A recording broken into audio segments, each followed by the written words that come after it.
Bom, boa noite, companheiros. Que a paz de Jesus esteja conosco, né? Como a companheira disse, que possamos passar para vocês de maneira simples, de maneira clara, o fruto dos nossos estudos, das nossas reflexões. Hoje nós vamos fazer, né, o estudo do capítulo 22 do Evangelho segundo o Espiritismo, que tem o título Não Separeis o que Deus Juntou. Fala da indissolubilidade do casamento e do divórcio. Então, o item 1, que é uma passagem de Mateus, nos diz assim: também os fariseus vieram ter com ele para o tentarem e lhe disseram: será permitido a um homem despedir sua mulher por qualquer motivo?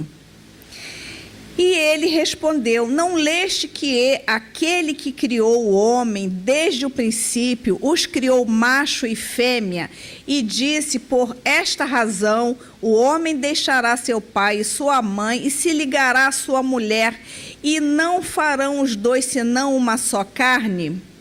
Assim já não serão duas, mas uma só carne. Não separei, pois, o homem o que Deus juntou.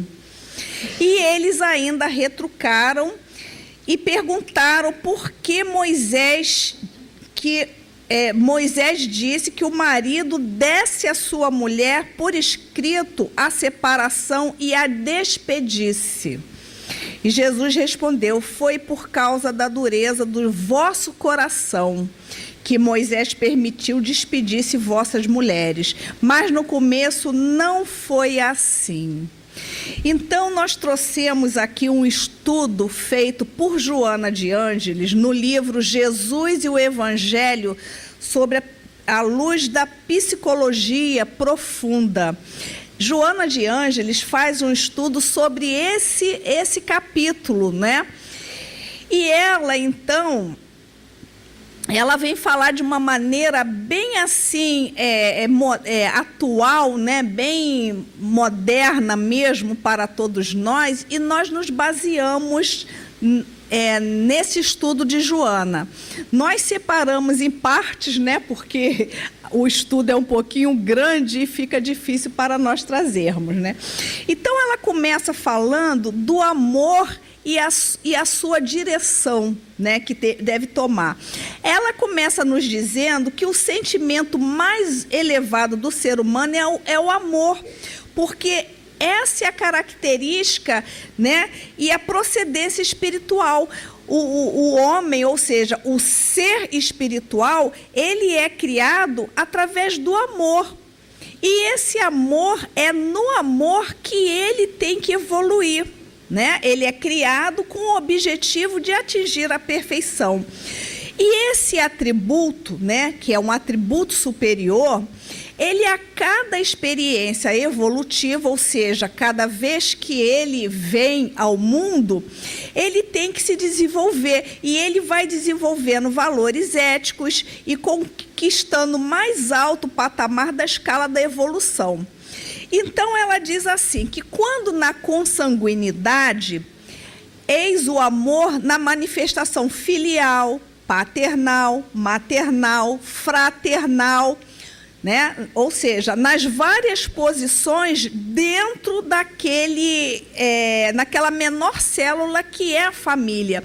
Depois ele vai se ampliando em expressões de união conjugal, de parceiros, de amigos, de companheiros de lutas, né? E assim ele ruma para a união com todas as demais criaturas e, por fim, com a própria natureza nas suas várias manifestações, né? Então, é aquele aprendizado que começa no lar e vai se ampliando, e nós vamos cada vez mais aumentando o nosso círculo, né, de uniões, porque nós não nos unimos só dentro de casa ali, mas com os companheiros, como disse, né, Joana, nas lutas, né, nos ideais de vida. Então, ele vai se ampliando esse amor. E aí, nós trouxemos uma pergunta, né? Por o que Jesus quis dizer exatamente quando ele falou: não separe, pois, o homem o que Deus juntou. Porque quando os escribas, né, quando os fariseus vieram tentar Jesus, né, o que eles perguntaram? Se era, né, permitido o homem despedir a sua mulher. Então, nós vemos aqui que já havia um conflito. Se já estava se falando de despedir, de separar, então havia um conflito aqui. E eles queriam, né, tentar a Jesus, porque Jesus falou: não separeis o que Deus juntou. Aí eles dizem: mas Moisés, quer dizer, lá atrás, né, Moisés já tinha dito para o homem dar uma carta de divórcio para a mulher. E Joana, então, ela vai explicar isso, né? Mas naquele momento, né, falando desse conflito, os israelenses daquela época, eles já praticavam a poligamia em alta escala, e uma mulher já podia ser dispensada segundo as regras de Moisés. Quer dizer, eles tinham várias mulheres e ainda queriam despedir a mulher que, vamos dizer, estivesse incomodando, né, naquele momento, né? E mesmo dentro dos cristãos, a poligamia ela persistiu até mais ou menos o século V, quando Santo Agostinho, né, com a criação da Igreja Católica Romana, proibiu, vamos dizer assim, oficialmente, né, para adequar a lei greco-romana, que prescrevia uma só esposa legal para cada homem, mas ainda tolerando as concubinas e a prostituição, né? Então, a gente vê aí que o negócio ainda não era assim, né? Como a gente fala, o preto no branco, né? E no mundo antigo, então, o adultério era o grande mal da época.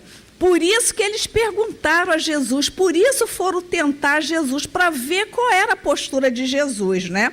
E trouxemos aqui a título de exemplo, né? Salomão, ele teve 700 esposas e 300 concubinas. Está lá em Reis, capítulo 11, versículo 13. Davi teve muitas esposas e concubinas. Está lá em Samuel, capítulo 5, versículo 13.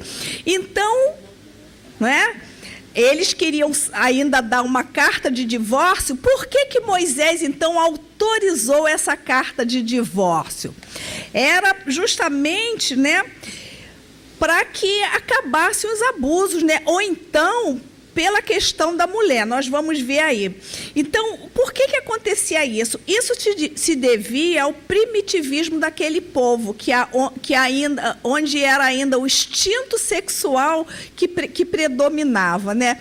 Ainda predomina até hoje, né? Porque nós ainda não estamos mais no mundo primitivo, mas ainda é um mundo inferior. E nós ainda vemos aí muitas coisas, né? Então, Joana, falando sobre isso,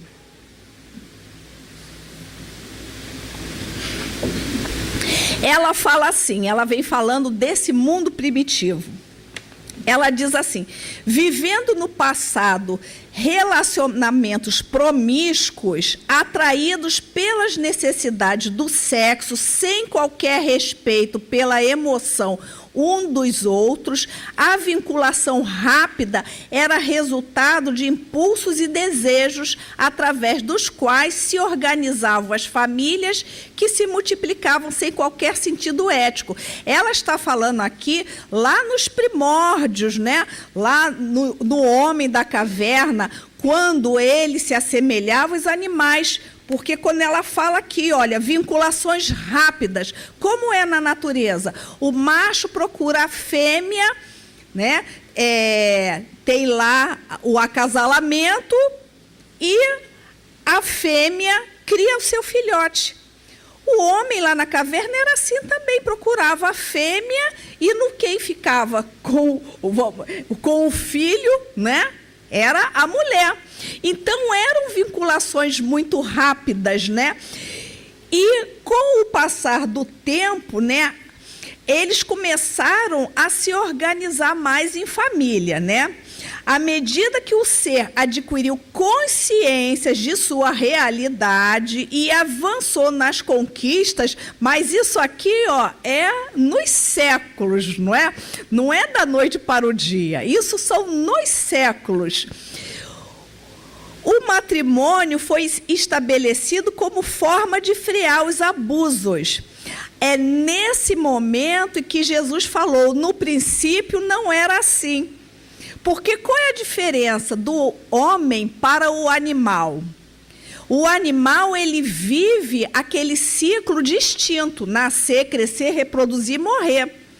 O homem não, o homem é o ser pensante da criação. Então, ele foi trazido com o objetivo de adquirir sentimentos. Então, óbvio que quando ele foi, né, percebendo os sentimentos dele, ele foi se unindo mais à fêmea, à mulher. E ali foram formando as primeiras famílias. Então, por isso que Jesus falou, no princípio não era assim, como os fariseus falavam. Aquele casamento, né, aquela união, talvez alguns por conveniência. Porque a verdadeira união tem que ser pelo amor, ligada por sentimentos, não é? Então, esse matrimônio, então, foi uma forma de frear os abusos, não é? E aí, nós trouxemos aqui tipos de casamento, né? Martins Peralva, ele, em estudando a mediunidade, ele apresenta uma divisão didática dos diferentes tipos de casamento. Ele catalogou 5 tipos distintos, né? Então, ele trouxe para nós transcendentais. São os casamentos entre almas enobrecidas que juntas vão dedicar-se a obra de grande valor para a humanidade.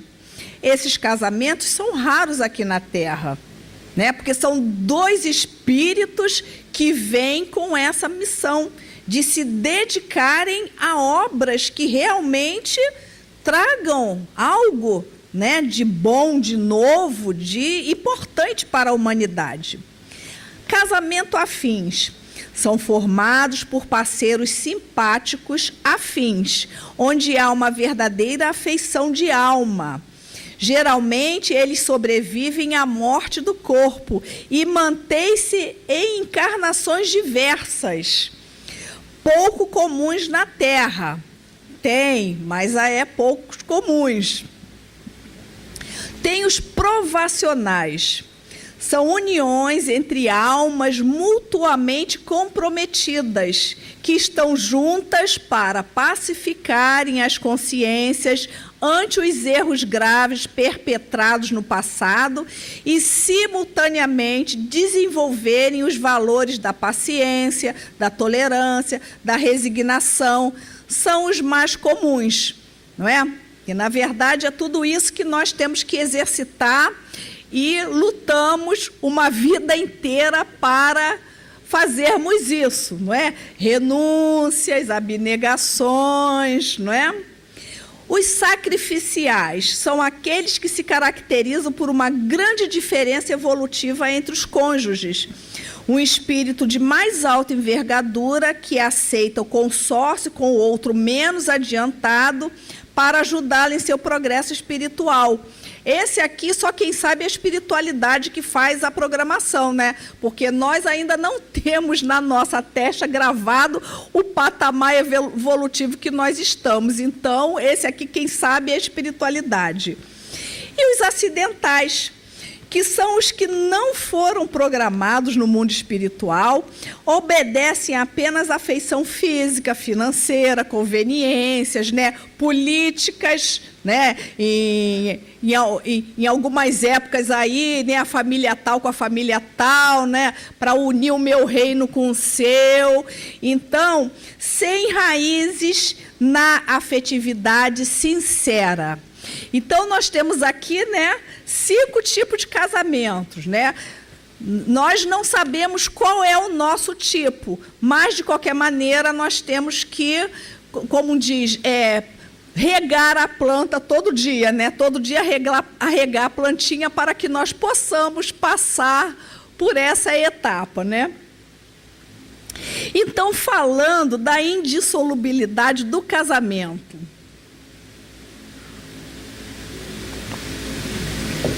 nesse capítulo 22, no item 2, tem um trecho que diz assim: imutável só há o que vem de Deus. Tudo que é obra dos homens está sujeito a mudança. As leis da natureza são as mesmas em todos os tempos e em todos os países. As leis humanas mudam segundo os tempos, os lugares, o progresso, a inteligência. No casamento, o que é de ordem divina é a união dos sexos, para que se opere a substituição dos seres que morrem, através das reencarnações, né? As gerações têm que vir. Mas a condição que regulam essa união são, de tal modo, humanas. Então, nós nos perguntamos, né, da onde surgiu essa história de indissolubilidade do casamento? Não foi Jesus que trouxe, não foi Jesus que disse que o casamento era indissolúvel. E aí, Joana de Ângeles, então, continuando, né, nesse estudo dela, ela vem falar do machismo. Homens, não fiquem aborrecidos comigo.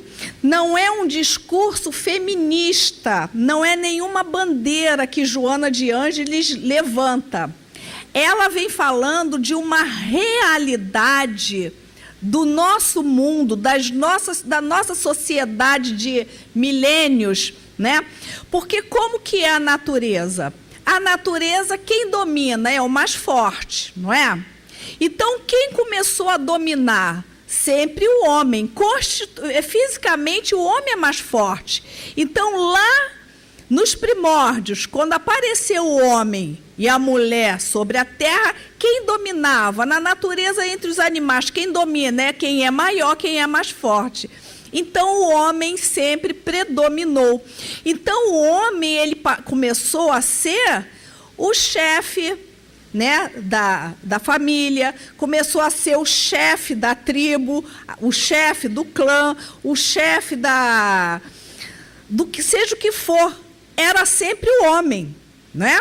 O homem era sempre o chefe. E as civilizações vieram andando e sempre o homem à frente da humanidade. Isso nós convivemos, né? Isso é uma realidade. Até hoje em dia ainda é aí as disputas, né? Porque hoje em dia já se entende que todos dois têm a mesma capacidade, né, emocional, inteligência, né? Ainda tem até homens que são fisicamente mais fracos do que algumas mulheres e vice-versa. Então, não tem essa história. Mas até há pouco tempo, quando a gente fala há pouco tempo, é questão de século passado, décadas ainda tem gente que ainda que acha, né, que é o homem. Então, Joana de Ângeles vem falar de uma maneira bem, como diz assim, bem própria para nós. Ela diz assim, né? Quando nós estamos lá ainda no homem que vai evoluindo. Quando o matrimônio passou a direcionar melhor as uniões físicas, quer dizer, aquele matrimônio onde se fazia assim, uniu-se um homem à mulher, não é? Porque não é esse matrimônio moderno com papel escrito. Certamente não impediu que as expressões mais primitivas permanecessem orientando os indivíduos. Por isso que Jesus fala, né, que Moisés permitiu pela dureza dos vossos corações. Do coração de quem? Dos homens. Homens como humanidade. Especialmente dos homens, que se sentiam atavicamente com mais permissões do que as mulheres, facultando-se o adultério e o desrespeito aos compromissos espontaneamente assumidos para a construção da família. Ora, o homem e a mulher, eles são, biologicamente falando, diferentes. E a mulher, ela tem no seu corpo físico, né, no seu órgão sexual, o selo biológico da pureza, não é? Coisa que o homem não tem. Então, permitiu ao homem, né? Não é também discurso feminista, não. Pelo amor de Deus, nós estamos falando aqui, como diz, né, um assunto adulto, né? Permitiu que o homem escolhesse. Porque, na intenção de dominar, o que ele queria? Uma mulher inexperiente. Então, ele escolhia. Então, as gerações, né, vieram. Quando se fala gerações, né, isso é lá, porque se Moisés já estava com esse problema, imagina, né? Permitiu que ele escolhesse, que ele optasse, porque o homem, ele podia tudo.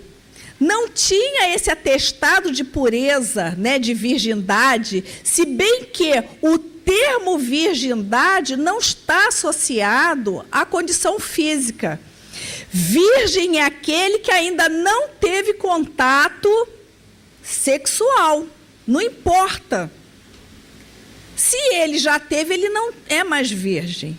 Então, o termo virgem é isso.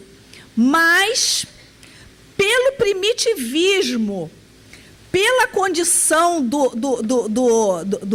do sexo mais forte, condicionou-se que o termo virgindade seria algo físico, né?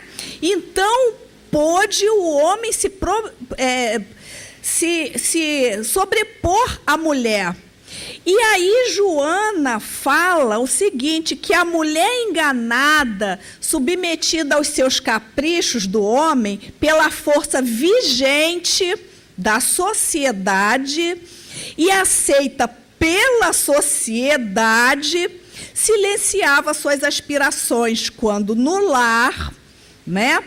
Porque nós temos aí em relatos, em épocas passadas, que a mulher, muitas vezes as mulheres morriam cedo, até porque não podiam sair de casa, não podiam pegar sol, e muitas coisas mais. Quando elas tinham seus filhos, elas estavam com problema de anemia, porque não podiam sair de casa.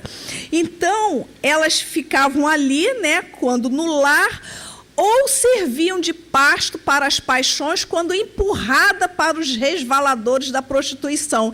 E quem é que muitas vezes empurrava a mulher para os resvaladores da prostituição? O homem, né? E Joana diz, então, que um grande silêncio permaneceu no contexto das famílias, facultando a desordem sobre o aplauso surdo do machismo. E ela diz, né, que as religiões dominadoras, igualmente, né, comandadas por homens também, né, negavam quaisquer possibilidades de reversão dessa ordem hipócrita. Porque ela está falando aqui de ordem moral, né? A ordem moral que, quando Jesus fala, né, da união dos sexos de maneira sublime, né? A união do homem com a mulher de maneira sublime. Quando ele diz, no início não era assim, porque não existia a perversão, né? O homem saiu ali da questão do instinto, começou a formar família, mas depois ele se perverteu por conta o quê? Da inferioridade. Isso é previsível? É previsível. O espírito é criado simples e ignorante.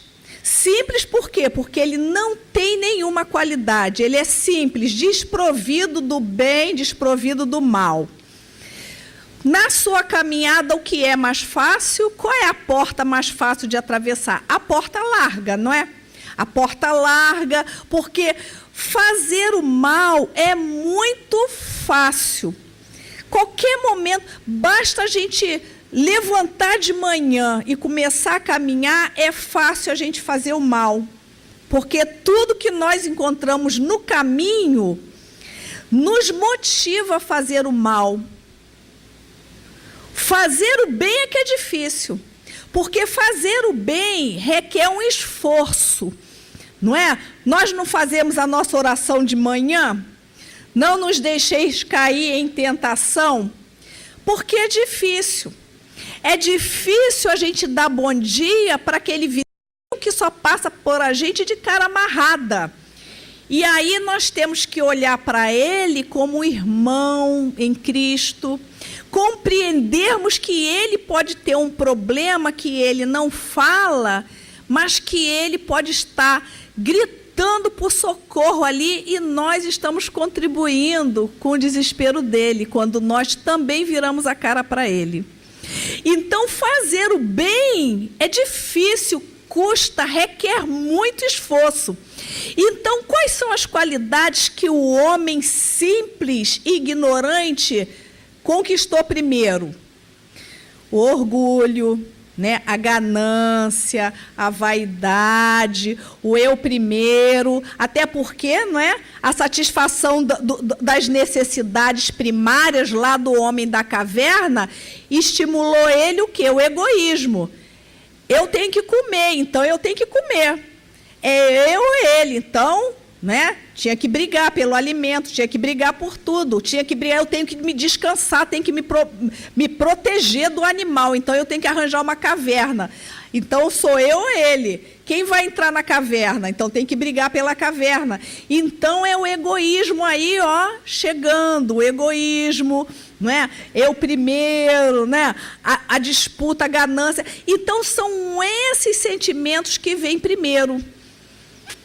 Não é? Então, são esses sentimentos que todos nós, porque nós estamos falando aqui do homem, mas todos nós fomos homens, porque o espírito não tem sexo. Então, todos nós estivemos lá, na condição do homem que ultrajava a mulher também. Não é só os que estão hoje aqui encarnados na condição de homens, não. Estamos falando aqui para todos nós, porque todos nós já passamos por todas as condições, não é? Então, esses que estavam à frente das sociedades, que eram os religiosos, eles contribuíam também. Porque quantas mulheres de família, quantas mocinhas donzelas em tenra idade foram desvirtuadas por eles, pelos padres, né, por causa do segredo da confissão, e muitas vezes por conta da vergonha, ou se trancavam lá em conventos, né, ou então, dependendo, ia também para os prostíbulos. Então, é isso aqui, é isso que Joana está falando, né, dessa ordem hipócrita. Então, ela diz que somente as leis eternas são as leis universais, aquelas que procedem de Deus, imutáveis, porque qualquer alteração na sua estrutura levaria ao caos da própria criação. Né? O dia que a zebra comeu o leão, pode anotar que o mundo virou de cabeça para baixo, porque existe uma ordem, não é? Então, é nesse momento que a igreja, lá na Idade Média, juro a vocês que eu fiquei boquiaberta, né? Lá na Idade Média que foi criada essa condição da indissolubilidade do casamento. Até por questões políticas, por questões convenientes, que o casamento não podia se desfazer. E aí o que aconteceu?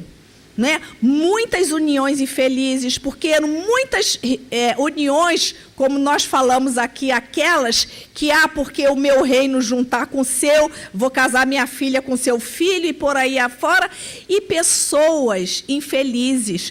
Muitas mulheres que se deixavam levar ao suicídio por conta disso, muitas moças que preferiam se trancar em conventos, que não tinham nem vocação, não fazia parte da história delas para não casar com um homem que elas não queriam, não gostavam, né? Então, a indissolubilidade do casamento é uma lei humana e muito contrária à lei natural. E pensar que essa lei veio acabar agora, no século passado, na década de 70. Olha que absurdo isso. Né? Criada lá nos primórdios da Idade Média, né? Persistiu ainda até há pouco tempo. Né? Então, Joana fala agora de divórcio.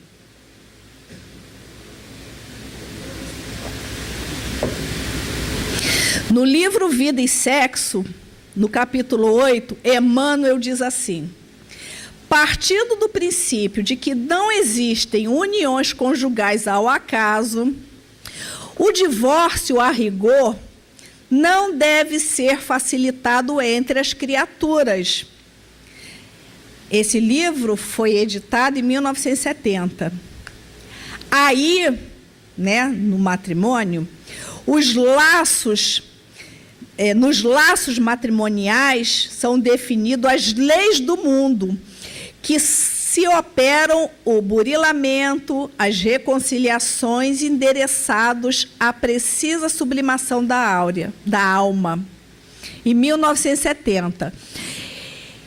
À primeira vista, quando nós lemos assim, parece que a doutrina espírita é contra o divórcio, que Emmanuel está dizendo, né, está indo contra o divórcio, 1970. Nós fizemos questão de buscar, né, a edição do livro, porque, sinceridade, eu estava entendendo dessa maneira. E Joana, no ano 2000, quando ela traz esse livro, né, Jesus e o Evangelho, ela vem falando diferente, quer dizer, diferente não, parece ser diferente, mas é a mesma coisa. Ela diz assim: felizmente, o divórcio veio terminar com a incômoda situação das uniões infelizes, facultando a transformação do tipo de relacionamento conjugal, entre outras expressões de amizade, de consideração um pelo outro parceiro, que as circunstâncias conduziram à mudança de compromisso, especialmente quando existem filhos que não podem ser relegados à orfandade de pais vivos por desinteligência dos mesmos. Olha só, ela fala desinteligências, porque Emmanuel, lá no livro Vida e Sexo, ele fala sobre o namoro, né, sobre o casamento, e ele fala, então, do namoro, quando os dois jovens, né, bonitos, né, formosos, se encontram, se encantam, tudo é belo um no outro, né? E aí se casam, e aí com o tempo a coisa vai mudando, não é? E o parceiro começa a ter umas novas atitudes, a parceira também começa a ter outras atitudes, e o casamento daquele jardim florido que era no início do namoro, se torna um campo cheio de espinhos, né? Porque Emmanuel fala o seguinte, que aquela companheira que hoje é agressiva, é desleixada, não é? É incompreensiva, ela está no ponto que o companheiro deixou ela na outra vida, quando ele o abandonou, né? E ele deixou ela desesperada, né? Ele deixou ela desesperançada. Então, agora ela traz aquela intemperança toda para que ele a suporte, não é? Então, Joana, quando ela diz, né, que o divórcio faculta a transformação do tipo de relacionamento, né? Porque quando começa naquele namoro, aquele jardim florido, e começam a aparecer os espinhos, né? Ninguém é obrigado mais a ficar se arranhando ali nos espinhos, se maltratando, criando mais, vamos dizer assim, dívidas, mais problemas um para o outro, aumentando o ódio, aumentando todas aquelas aversões. Não precisa mais. Aquele amor que já não é mais possível pode se tornar numa amizade, numa consideração, não é? E os cônjuges podem seguir seus caminhos. Porque existe ex-marido, existe ex-mulher. Mas não existe ex-pai, ex-mãe. Ah, esse final de semana eu vou passar na casa do meu ex-pai. Vou passar o feriadão com o meu ex-pai, com a minha ex-mãe, vou viajar com a minha ex-mãe e o atual marido dela, né? Isso não existe. Existe o pai e existe a mãe. E todos dois ocupam o mesmo espaço dentro do coração daquela criança, né? Que ama ainda aqueles dois. Então, aqueles dois têm que transformar aquele amor, né? Mas é transformar para um sentimento bom, não para raiva, não para inimizade, não é? Porque tem pessoas que só...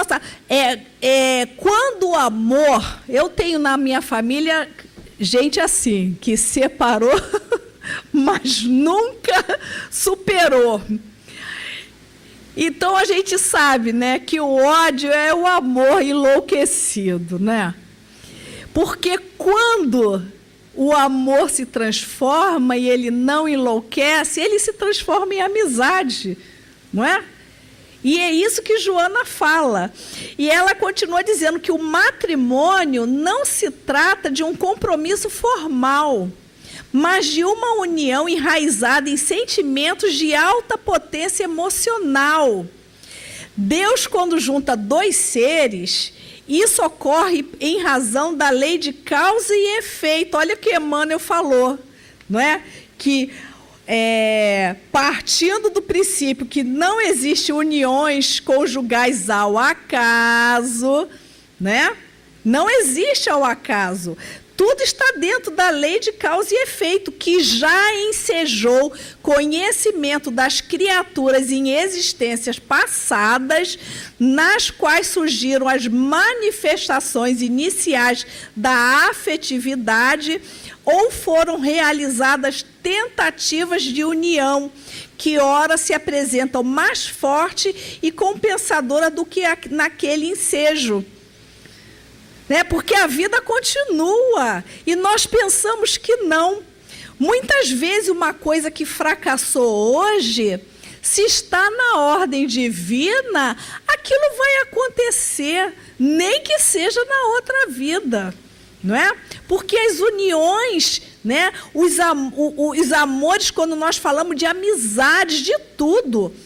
Tem amigos que nós temos hoje, mas que não são só de hoje, são de outras épocas. amigos, são aqueles espíritos que nos acompanham. E o matrimônio também. Às vezes começou na outra, não houve oportunidade, não é? Até por conta daquelas situações, a família não deixa, não sei o quê.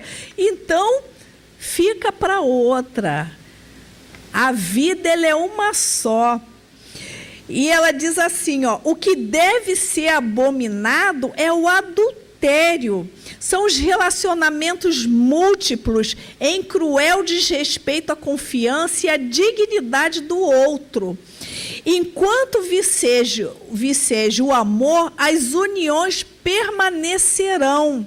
Essa história de que casamento acabou, né? Hoje em dia, casamento é demodê, não. As uniões, elas são feitas através do amor. E o amor, a partir dos tempos, né, nós estamos em transição, o mundo. Então, é o amor que vai sobreviver a tudo. Então, essa história de dizer que acabou, não acabou. O que pode acontecer são as manifestações sociais. O papel. Hoje em dia precisa, porque tem que garantir, né, os bens aqui, garantir a família, essas coisas todas. Mas as uniões nunca acabam. O matrimônio é com um compromisso sério que deverá sempre ser resultado de seguro amadurecimento, precedido de reflexão profunda e dever emocional para si e para com o próximo, a fim de que sejam os dois seres uma só carne, como Jesus falou, né? Porque nós homens, de uma maneira geral, nós largamos o nosso pai e a nossa mãe e seguimos aquele outro, formando uma nova família. Nós somos a cabeça daquela nova família e um dia os nossos filhos farão isso conosco. É a lei da vida, porque é através dessas uniões da família que o ser, ele vai sublimar também o amor nele, como nós vimos no início. Então, companheiros, nós temos que atentar para esses detalhes. E hoje em dia, né, as coisas estão mais assim, as facilidades, né? Porque houve época que os casamentos eram arranjados. Hoje em dia, não. Nós temos a oportunidade de escolher a pessoa. Hoje em dia, nós não temos mais aquela coisa que, porque tem que casar com tantos anos, não é? Hoje em dia existe aquela liberdade de escolha, de relacionamentos. Então, por que não? Nós não vamos investir numa coisa saudável, para que nós possamos estar dentro realmente daquilo que Jesus determinou, daquilo que é a lei divina. O homem e a mulher, eles nasceram para se completar na natureza. O macho e a fêmea se completam, porque a lei da vida é a lei da perpetuação da espécie. E nós estamos também nessa lei divina, lei natural. Agora, nós temos que ter as nossas responsabilidades, não é?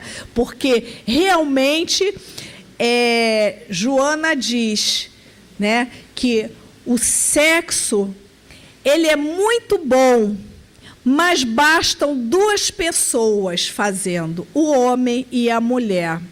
Não precisa de ter mais do que dois, né?